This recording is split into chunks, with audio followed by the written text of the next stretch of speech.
दूतचिंतन श्री गुरुदेव दत्त श्री स्वामी समर्थ. सर्व स्वामी भक्तांचं माझ्या चॅनलवरती खूप खूप स्वागत आहे.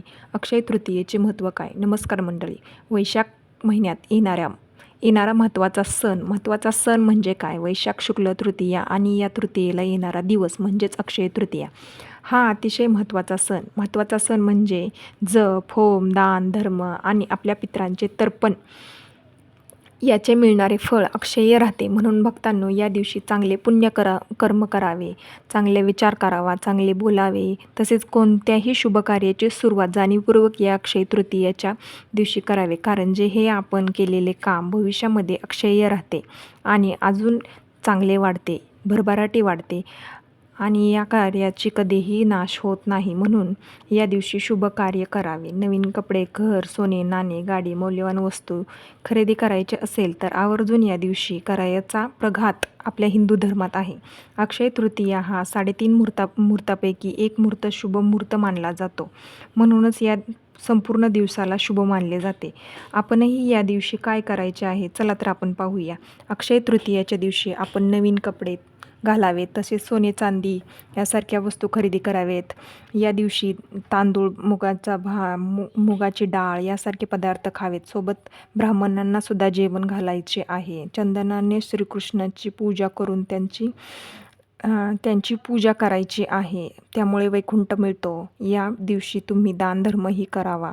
तर दानधर्म कशाचा करावा? पाण्याने भरलेला कलश, तांदूळ, मीठ, तूप, साखर, फळे, भाज्या, चिंच, खरबूज, टरबूज, चरणपादुका, चप्पल, कपडे इत्यादी वस्तूंचे दानधर्म तुम्ही करू शकता. अक्षय तृतीयेला माता लक्ष्मीची पूजा केल्याने धनसंपत्ती कधीही संपत नाही आणि पुढील जीवनात धनाची कधीही कमी पडत नाही. कर्ज किंवा दारिद्र्य दूर होते.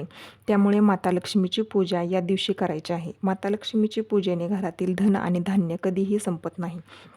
तसेच वैशाख महिन्यातील शुक्ल पक्षातील तृतीयेला गंगा स्नान करावे असे खूप ग्रंथात लिहिलेले आहे. पण आपण सगळेच हे नाही करू शकत.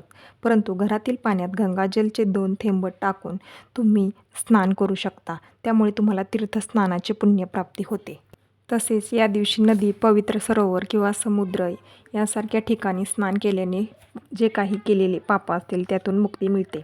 या दिवशी तुम्हाला झाडूचीही खरेदी करायची आहे. झाडूची म्हणजेच केरसुणी, तिला आपण माता लक्ष्मीचे स्वरूप मानले आहे. म्हणूनच केरसुणीचीही पूजा आपण या दिवशी करायची आहे.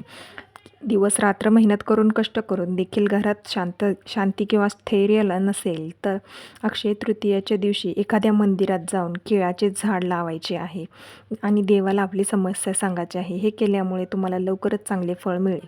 तसेच अक्षय तृतीयेच्या दिवशी महालक्ष्मीच्या पूजनात 11 कवड्यांना पिवळ्या रंगात रंगवा आणि नंतर त्यांची पूजा करून पिवळ्या कापडात बांधून ते तिजोरीत किंवा पर्स यासारखे पैसे ठेवता या ठिकाणी ठेवा. हे केल्याने धनलाभ होतो. तसेच लक्ष्मीची कृपा कायम आपल्यावरती राहते. ही अक्षय तृतीया तुमच्यासाठी सर्वांसाठी चांगली जाऊ हीच ईश्वराचरणी स्वामीचरणी प्रार्थना करते. श्री स्वामी समर्थ. जय जय स्वामी समर्थ. रघुवीर स्वामी समर्थ. व्हिडिओ आवडला असेल तर लाईक, शेअर, सबस्क्राईब करायला विसरू नका. श्री स्वामी समर्थ.